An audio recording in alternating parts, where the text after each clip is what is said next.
Today's topic of discussion is structure, function, relationship in liver. Liver के structure को समझने के लिए लिवर के 3 मॉडल को प्रेजेंट किया जाता है। पहले जो मॉडल है उसका नाम है क्लासिक हिपैटिक लोब्यूल, दूसरे मॉडल का नाम है पोर्टल लोब्यूल, तीसरे मॉडल का नाम है हिपैटिक एसिनस। तो 3 मॉडल पेश किए गए लिवर के फंक्शन को समझने के लिए। अब हर मॉडल एक स्पेसिफिक फंक्शन को समझाएगा। For example classic hepatic lobule ये समझाता है कि लिवर का एंडोक्राइन फंक्शन, लिवर के एंडोक्राइन फंक्शंस होते हैं, उसको ये मॉडल समझाएगा। लिवर के एक्सोक्राइन फंक्शंस, उसको समझाने के लिए ये मॉडल प्रेजेंट किया गया। और लिवर की ऑक्सीजन सप्लाई और न्यूट्रिएंट सप्लाई, उसको समझने के लिए ये मॉडल पेश किया गया। तो 3 मॉडल के क्या क्या नाम हो गए? Classic hepatic lobule, portal lobule, तीसरा होगा हिपैटिक एसिनस। तो पहले वन बाय वन मॉडल को पढ़ लेते हैं। पहला जो मॉडल है क्लासिक हिपैटिक लोब्यूल, तो ये किस चीज़ को शो करेगा, किस चीज़ को समझाएगा? लिवर की एंडोक्राइन फंक्शन को समझाएगा। इस मॉडल के मुताबिक अगर देखा जाए तो लिवर बहुत सारी छोटे छोटे हिपैटिक लोब्यूल के ऊपर मुश्तमिल होगा। इनको हम नंबर नहीं कर सकते, इनको गिन नहीं सकते। और एक हिपैटिक लोब्यूल की शेप देखें तो उसकी शेप पोलीगोनल, स्पेसिफिकली हेक्सागोनल देखने को मिलेगी। इसकी 6 साइडें देखने को मिलेगी, 1 2 3 4 5 6, जिस तरह बेंजीन रिंग होती है। और इसके इस सेंट्रल लोब्यूल, इस हिपैटिक लोब्यूल के सेंटर में देखिएगा, आपको नजर आ रही होगी सेंट्रल या हिपैटिक वेन, सेंट्रल वेन नजर आ रही होगी। ये सेंट्रल वेन हिपैटिक वेन की ट्रिब्यूटरी हो गई, वो hepatic vein inferior vena cava की ट्रिब्यूटरी होगी। तो इसके सेंटर में आपको जो वेन नजर आ रही होगी उसका नाम होगा सेंट्रल वेन। ओके, और सेंट्रल वेन के अराउंड आपको नजर आ रही होगी ये जो एरोस बनाए हुए उसने 1 2 3 4 5 6 एरोस बनाए हुए हैं। ये शो कर रहे हैं हिपैटोसाइट की प्लेट को, हिपैटोसाइट की कॉर्ड्स को। और इन हिपैटोसाइट की कॉर्ड्स के दरमियान छोटी छोटी ब्लड कैपिलरीज होती है, उनको बोलते हैं साइनोसॉइड्स। क्या बोलते हैं उनको? साइनोसॉइड्स। ओके, और हर एंगल पर इसके 6 एंगल्स हो गए ना, क्योंकि इसकी 6 साइड है, 1 2 3 4, तो इसके 6 एंगल्स हो गए, 1 2 3 4 5 6। हर एंगल पर हमें स्पेशलाइज्ड ट्रायंगुलर स्ट्रक्चर देखने को मिलेगा। उस ट्रायंगुलर स्ट्रक्चर को बोलते हैं पोर्टल एरिया या पोर्टल ट्रैक। तो फिर इस एरिया को बोलेंगे हम portal area, portal track.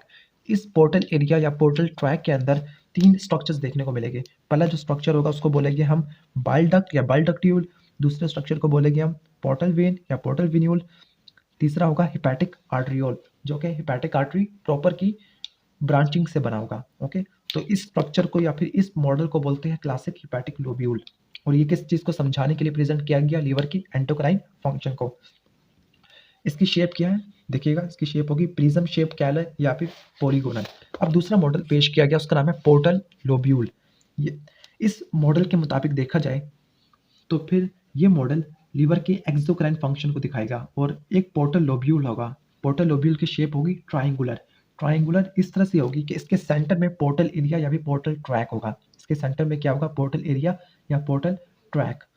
Okay, और इसमें आपको नजर आ रहा हो कि एरो, एरो क्या शो कर रहे हैं? एरो ये शो कर रही है कि जो बाइल का जो फ्लो है, बाइल का फ्लो हिपैटोसाइट से कहाँ पे आ रहा है? बाइल का फ्लो हिपैटोसाइट से कहाँ पे आ रहा है? बाइल डक्ट में, जिसकी वजह से हम ये मॉडल लिवर के एक्सोक्राइन फंक्शन को समझाता है।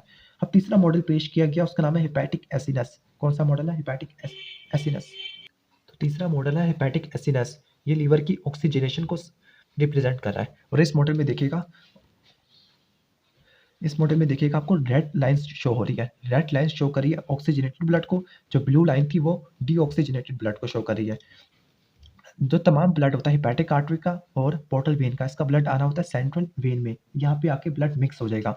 अब चूंकि ये ब्लड ने कहाँ खत्म होना है? सेंट्रल वेन में। तो ऐसे एरिया या ऐसे हिपैटोसाइट जो इसके नज़दीक पड़े हुए होंगे वो खिलाएंगे जोन 1, जो इससे थोड़ा दूर पड़े होंगे उसको जोन 2, जो इससे भी ज़्यादा दूर पड़े होंगे उसको बोलेंगे जोन 3। तो जोन 1 वाले हिपैटोसाइट होंगे उनको ज़्यादा ब्लड फ्लो मिलेगा, जिसकी वजह से इनके इस्कीमिया होने के चांसेस काफ़ी ज़्यादा कम होंगे। जोन 2 है, ये ऑक्सीजनेटेड ब्लड से थोड़ा सा दूर पड़ा हुआ है, तो इसके इस्कीमिया होने के चांसेस रिलेटिवली ज़्यादा होते हैं। जो जोन 3 है वो सबसे ज़्यादा दूर पड़ा हुआ है, तो फिर इसके इस्कीमिया होने के चांसेस सबसे ज़्यादा होते हैं। तो बेसिकली जो हिपैटिक एसिनस होगा ये समझाता है कि लिवर की ऑक्सीजनेशन और न्यूट्रिएंट जोन वाइज होती है, जोन 1, जोन 2 और जोन 3। तो ये थे लिवर के 3 मॉडल्स। इनके बारे में थोड़ा सा फ्लो चार्ट या फिर थोड़े से नोट्स वगैरह बना लेते हैं। तो लिवर के मॉडल्स या लिवर के स्ट्रक्चर को समझने के लिए हमने इसको 3 कैटेगरी के अंदर डिवाइड करना था।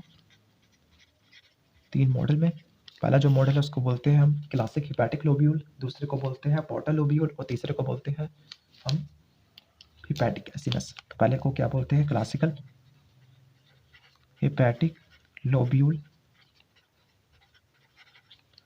दूसरे को बोलते हैं पोर्टल लोब्यूल, तो दूसरे का नाम होगा पोर्टल लोब्यूल।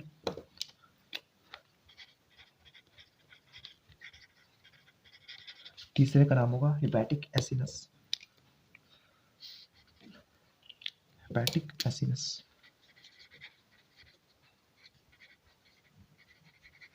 ओके, जो क्लासिकल हिपैटिक लोब्यूल है वो किस चीज़ को समझा रहा है, किस चीज़ की रिप्रेजेंटेशन दे रहा है? लिवर के एंडोक्राइन फंक्शन को।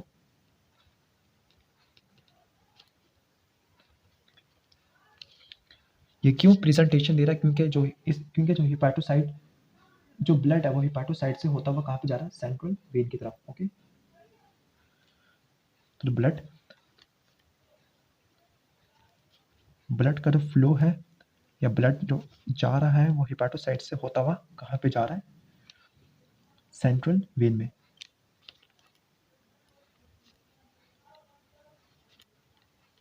ओके, पोर्टल लोब्यूल समझा रहा है लीवर के एक्सोक्राइन फंक्शन को, और इसके अंदर हमें जो बाइल का जो फ्लो था वो हिपैटोसाइट से कहाँ पे जा रहा था?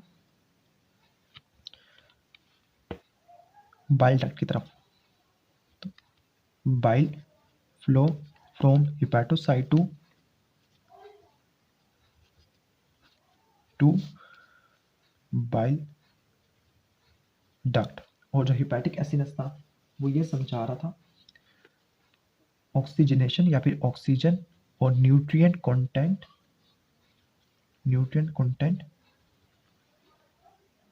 एट डिफरेंट डिस्टेंस और डिफरेंट जोन्स में।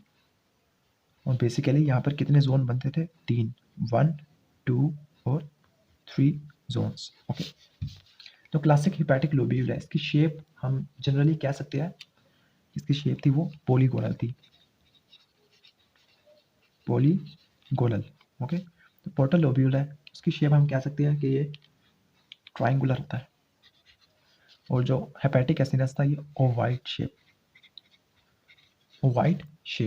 ओके, जो क्लासिकल हिपैटिक लोब्यूल था वो पॉलीहेड्रल हेक्सागोनल था। इसके सेंटर में क्या देखने को मिलता था? उसके सेंटर में क्या होगा? सेंटर में हमें सेंट्रल वेन देखने को मिलती थी। इसके एंगल्स पे पोर्टल एरिया या पोर्टल ट्रैक, उसके अंदर पोर्टल ट्रायड देखने को मिलता था। ओके, पोर्टल लोब्यूल, इसके सेंटर में हमें क्या देखने को मिलेगा? इसके सेंटर में हमें पोर्टल एरिया देखने को मिलेगा, पोर्टल एरिया। और इसके हम कह सकते हैं इसके एपेक्स पर क्योंकि ट्राइंगल है, तो इसके एपेक्स पर हमें क्या देखने को मिलेगा? Hepatic vein, sorry central vein. तो इसकी सेंट्रल वेन जो कि हिपैटिक वेन की ट्रिब्यूटरी होगी। अब रह गया ओवाइड एरिया।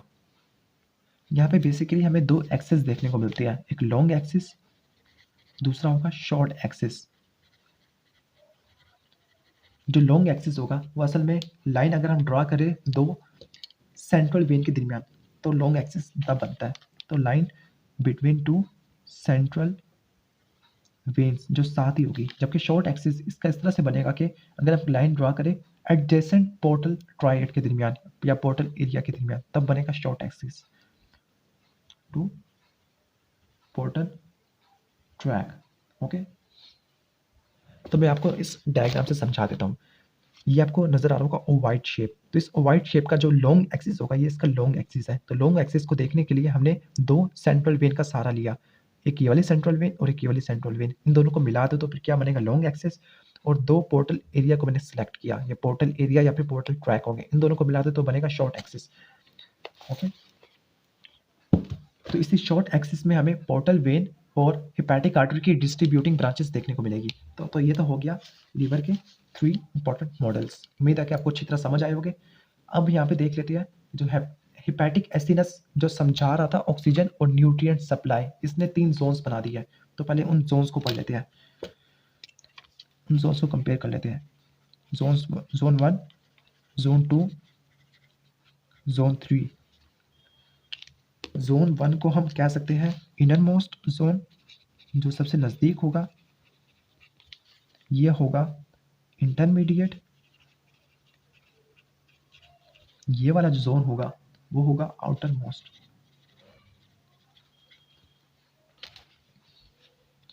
यहाँ पे जो हेपेटोसाइट हो गए वो काफ़ी ज़्यादा क्लोज हो गए हेपेटिक आर्टरी और पोर्टल वेन की ब्रांचेस से। तो यहाँ पे जो हेपेटोसाइट हो गए हम कह सकते हैं कि ये हेपेटोसाइट सबसे ज़्यादा नज़दीक हो गए, क्लोजेस्ट हो गए two branches of hepatic artery proper and portal vein. Artery proper and portal vein.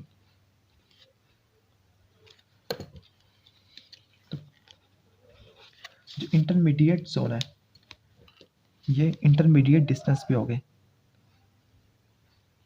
Intermediate distance from artery और वेन। जो आउटर मोस्ट जोन है ये सबसे ज़्यादा फार्थर होगा, दूर होगा फ्रॉम आर्टरी प्लस वेन। इसके बाद ये वाले जो सेल्स हो गए यहाँ पे हेपेटोसाइट हो गए इस जोन्स के, वो सबसे पहले न्यूट्रिएंट्स और ऑक्सीजन सप्लाई ले गए। तो they are first to receive, तो ये सबसे ज़्यादा और सबसे पहले ऑक्सीजन लेगा। तो first and get most oxygen plus nutrients. और ये वाले जो हो गए इंटरमीडिएट ऑक्सीजन और न्यूट्रिएंट्स ले गए। लेकिन जो जोन 3 वाले हो गए ये सबसे कम और सबसे लास्ट में जाके ले गए। ओके, इसके बाद इसका मतलब यहाँ पर स्कीमिया होने के चांसेस काफ़ी ज़्यादा कम हो गए, क्योंकि अगर स्कीमिया हो भी जाए तो फिर ये सेल डीजनरेट नहीं कर सकते। ओके, अगर स्कीमिया ख़त्म हो जाए तो सबसे ज़्यादा रीजनरेशन यहाँ पे होती है, क्योंकि यहाँ पे ऑक्सीजन और न्यूट्रिएंट्स काफ़ी ज़्यादा होते हैं, तो यहाँ पे रीजनरेटिव कैपेसिटी रिलेटिवली ज़्यादा होती है, ज़्यादा होगी। यहाँ पे रीजनरेटिव कैपेसिटी मीडियम कह सकते हैं, यहाँ पे रीजनरेटिव कैपेसिटी सबसे ज़्यादा कम, क्योंकि ब्लड फ्लो रिलेटिवली बहुत ज़्यादा कम आ रहा है। ओके, तो ये था बेसिकली जोन 1, जोन 2 और zone 3 according to hepatic acinus. तो ये था हमारी वीडियो, और अगर वीडियो अच्छी लगी हो तो इसको लाइक कीजिएगा और चैनल को ज़रूर सब्सक्राइब कर लीजिएगा। Thanks for watching this video. अल्लाह हाफिज़।